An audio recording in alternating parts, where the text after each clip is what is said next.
Before I begin, let me clarify by saying that I'm not criticizing this movie based off the fact that it's a sequel, but based off its own merits. And while I don't think American Psycho needed a sequel, American Psycho 2 still could have been something great.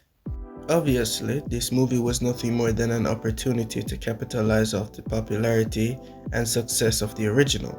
And even though the film isn't really all that good, I enjoyed it to some extent. It was really entertaining to watch more as a standalone than a sequel. This movie doesn't really add anything of significance to the original, and the setup for the movie is very lackluster and surface level. Writing Patrick Bateman into the movie was not a smart choice. What they should have done was give a throwaway line saying what happened to him. But that's if you want to include him. I'd rather they didn't. And even though the ending of American Psycho didn't give you any answers as to what happened to Patrick after, him becoming a serial killer doesn't make any sense to me. It's like the least likely outcome. It made more sense that he'd be on the run or be locked up in a psych ward. While watching American Psycho 2, there are some things I noticed that hindered the film from being better. Number 1, the main character being a serial killer. She just is, and nothing is inherently wrong with that unless it's just that. If given a little depth, it would have given the film so much more weight. Don't get me wrong, there are some films that I enjoy where we're thrown in the middle of the story, where the main character is already a serial killer, but I prefer when there's substance attached to it. Meaning, I like getting context for a character's past, in this case, what happened to her prior to this situation, because when we meet her, she's already okay with killing. She has no remorse, and they should have explored that. The first scene of the movie, where 12-year-old Rachel, the main character, is forced to watch Patrick Bateman torture her babysitter, is littered with problems. But staying on topic, I don't think a child is gonna be so chill while being held captive and watching someone get tortured unless there's something psychologically wrong with the child. But nothing of the sort was hinted at or shown, so I guess we're supposed to just assume something happened to her to make her this way.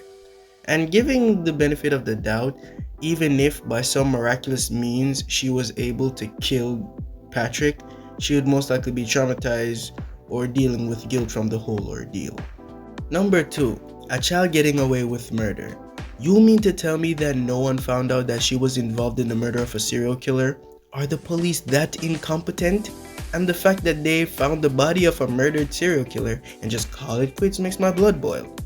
There's no way the police didn't know who killed Patrick, and it wouldn't even be hard for them to find Rachel because the police would have taken DNA, which means fingerprints, from the scene and look at the camera footage.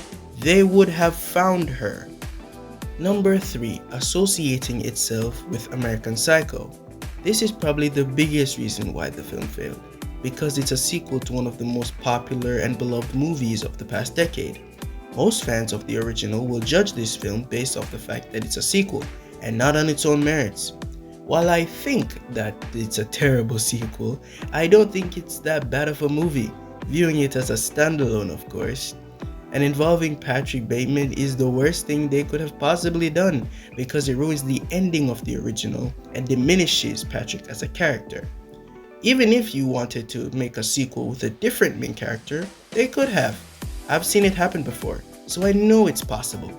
For example, Prom Night is a slasher film about a high school senior prom and a killer that stalks 4 teenagers who were responsible for the accidental death of a classmate 6 years ago.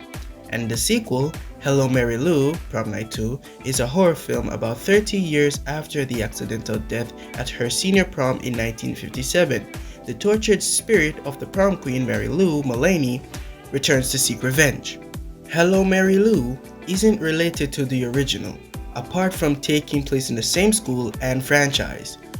One is about a serial killer and the other is about the ghost of a dead girl. 2 different films. If American Psycho 2 did this instead, then maybe things would have been different. And for the record, I love Hello Mary Lou. It's my favorite out of all the movies in the franchise, so I know that this method can work. Just to be clear, I'm saying that American Psycho and American Psycho 2 can exist in the same universe and have nothing to do with each other. Number 4. There are ideas but no substance. The film constantly flirts with interesting ideas but give them no weight. For example, our main character is cunning, is smart, but we are only told that she's smart. We never saw her planning or strategizing. She never uses that intelligence we've heard so much about. She just does things and they work out. Not because she's smart and made preparations to make sure that she's never caught. No, the story avoids logic to make her seem smart and allow her to get away with stuff. Number 5. The tone. It says it's a horror comedy, but no it's not. It's a light thriller at best. The atmosphere can be compared to any early 2000 teen drama. I think that they should have kept the atmosphere serious through the whole film because the mood will switch from a light, warm-hearted tone to a serious, dark tone within seconds, and sometimes the soundtrack doesn't even switch with it. And finally, the absence of logic. People are dying in this movie, and no one bats an eye. It's like these people didn't exist in the first place. She kills a guy in broad daylight in a library, and I'm supposed to just believe that no one saw her?